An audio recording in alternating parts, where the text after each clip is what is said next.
ONOE, one nation one election. ये concept कोई नया नहीं है, 1967 तक हमारे देश में ये लागू था, बट फिर किसी रीज़न से इसको हटा दिया गया। वो रीजंस फिर किसी और दिन डिस्कस करेंगे। बट अब फाइनली अंडर बीजेपी गवर्नमेंट एक कमेटी बना दी गई है, जिसकी अध्यक्षता करें हमारे पूर्व राष्ट्रपति रामनाथ कोविंद जी। आज हम डिस्कस करने वाले हैं कि वन नेशन वन इलेक्शन के फ़ायदे क्या हैं।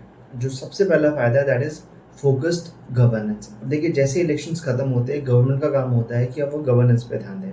बट हमारे देश में हर तीसरे महीने में किसी न किसी स्टेट में कहीं ना कहीं पे इलेक्शंस होते हैं, जिससे पूरे देश का ध्यान उस तरफ चला जाता है। चाहे prime minister, union minister, chief minister, MP, MLAs, वो सारे उसमें डीपली इन्वॉल्व हो जाते हैं, जो अल्टीमेटली रिफ्लेक्ट करता है इंडियाज़ की ग्रोथ प्रोस्पेक्ट पे। और जो दूसरा बेनिफिट है that is continuity in policy decision. अब देखिए, जैसे इलेक्शन कमीशन इलेक्शन अनाउंस कर देता है, तो मॉडल कोड ऑफ कंडक्ट यानी MCC आचार संहिता लागू हो जाती है। अब जब आचार संहिता लागू हो जाती है तो कोई सी भी नई पॉलिसी का डिसीजन नहीं लिया जा सकता, जिससे कुछ डिसीजंस डिले हो जाते हैं, या जो पहले डिसीजंस थे जिनको इम्प्लीमेंट होना था वो भी नहीं हो पाते, क्योंकि जो पॉलिटिकल एग्जीक्यूटिव्स और गवर्नमेंट ऑफिशियल वो कहाँ बिजी रहते हैं, वो इलेक्शंस में बिजी रहते हैं।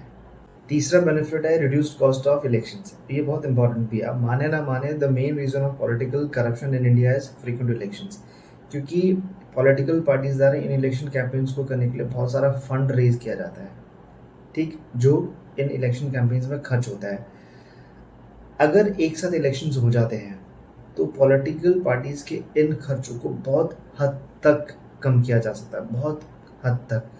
साथ ही साथ ये उन लोगों के लिए भी बहुत बेनिफिशियल होगा जिनको multiple times in political parties को इलेक्शन कैंपेन्स करने के लिए डोनेशंस देने पड़ते हैं।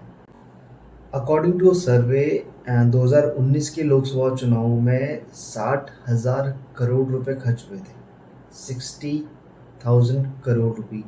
अभी जो हाल फिलहाल में हमारा चंद्रयान 3 जो मून के साउथ पोल पे लैंड हुआ, उस पर टोटल खर्चा आया 615 करोड़। जस्ट इमेजिन कितनी फिजूल खर्ची होती है इन फ्रीक्वेंट इलेक्शंस में।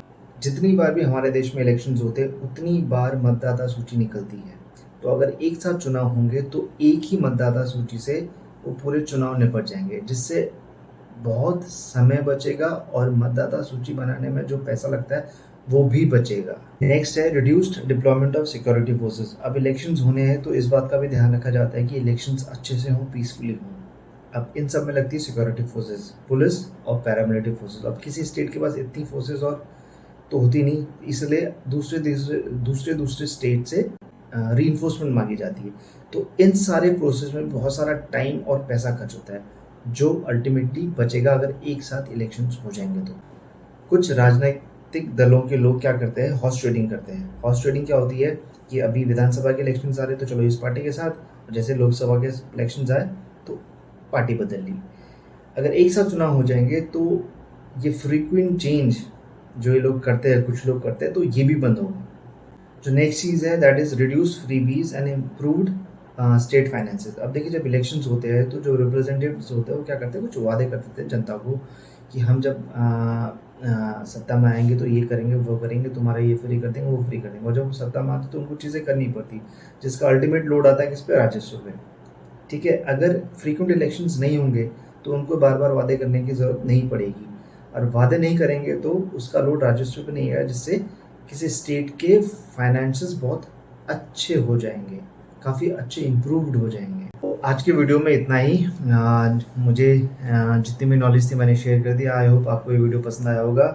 मैं कोशिश करूँगा आपके लिए और अच्छा कंटेंट लेके आने की और क्लैरिफाई करने के लिए। वन नेशन वन इलेक्शन का कॉन्सेप्ट इतना छोटा सा कॉन्सेप्ट नहीं है, ये बहुत बड़ा कॉन्सेप्ट है, इसमें बहुत सारे पार्ट्स अभी बनेंगे। तो thank you for watching, take care, Jai Hind, good bye.